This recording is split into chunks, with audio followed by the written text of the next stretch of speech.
آپ صلی اللہ علیہ وسلم کی ایک سب سے عظیم ترین جماعت جو آپ صلی اللہ علیہ وسلم کی زندگی میں آپ صلی اللہ علیہ وسلم کی تربیت میں رہی، جن کو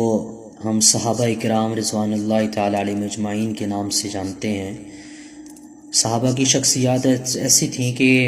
روز روشن کی طرح واضح، اور جس کو اللہ نے قرآن میں بھی ان کی زندگیوں کو بیان کیا، اور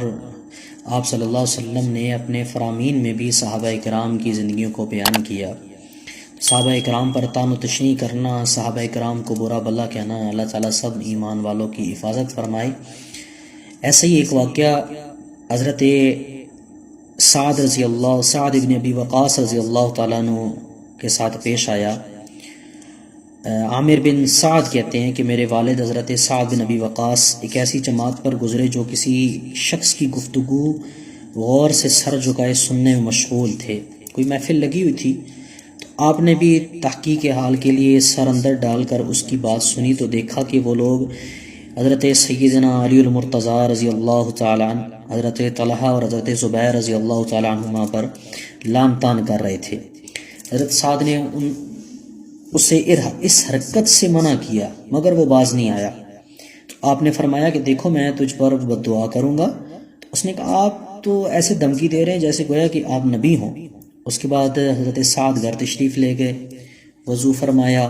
2 رکعت نماز پڑھی، اور اس کے بعد ہاتھ اٹھا کر ان الفاظ میں بد دعا کی کہ اے اللہ، اگر تجھے معلوم ہے کہ یہ شخص ایسے لوگوں پر سب اور شتم یعنی ان کو گالیاں دے رہا ہے جن کے نیک اعمال تیرے دربار میں پہنچ چکے ہیں، اس نے انہیں برا بھلا کہہ کر تیرا غصہ مول لیا ہے، تو اسے آج ہی عبرت کا نشان بنا دے۔ اب عامر بن سعد کہتے ہیں کہ بد دعا مانگتے ہی ایک بتکا ہوا بختی اونٹ سامنے سے نکل کر مجمع کو چیرتا پھاڑتا ہوا سیدھا شخص تک پہنچا، اور لوگ ڈر کے مارے دور بھاگ گئے۔ اس بتکے ہوئے اونٹ نے صحابہ کی شان میں زبان درازی کرنے والے شخص کو اپنے پیروں اور منہ سے اس کے اعضاء چبا چبا کر سر عام ہلاک کر ڈالا۔ یہ عبرت کا منظر دیکھ کر لوگ دوڑتے ہوئے حضرت سعد کے پاس پہنچے اور انہیں خبر سنائی کہ ابو اسحاق، یہ حضرت سعد کی کنیت تھی، اے ابو اسحاق، اللہ تعالیٰ نے آپ کی بد دعا قبول کر لی ہے اور اس کو ہمارے سامنے ظاہر کر دیا ہے کہ صحابہ کو گالی دینا یہ کتنا بڑا جرم ہے کہ اللہ تعالیٰ نے اس کو ہمارے سامنے عبرت کا نشان بنایا۔ ایسے بہت سارے واقعات ہیں ہماری آنکھوں کو کھولنے کے لیے۔ تو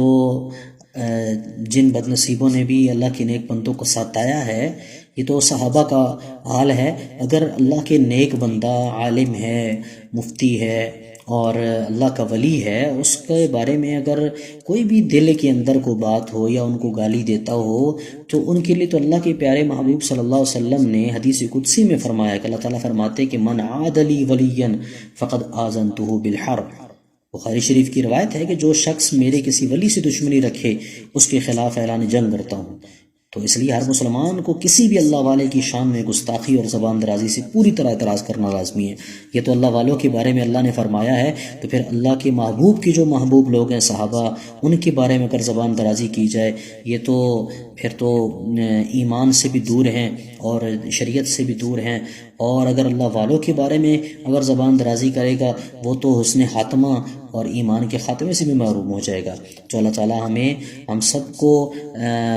بد انجامی سے محفوظ رکھے، اور جیسے اللہ کے پیارے محبوب صلی اللہ علیہ وسلم نے صحابہ سے محبت کی ہے، جیسے اللہ نے خود محبت کی ہے، ویسے ہی اللہ تعالیٰ ہمیں صحابہ سے محبت کرنے کی اور اللہ کے صحابہ کے محبوب اولیاء اللہ کی، علماء کی صحیح طریقے سے دل میں محبت کرنا پیدا کرنے کی توفیق عطا فرمائے۔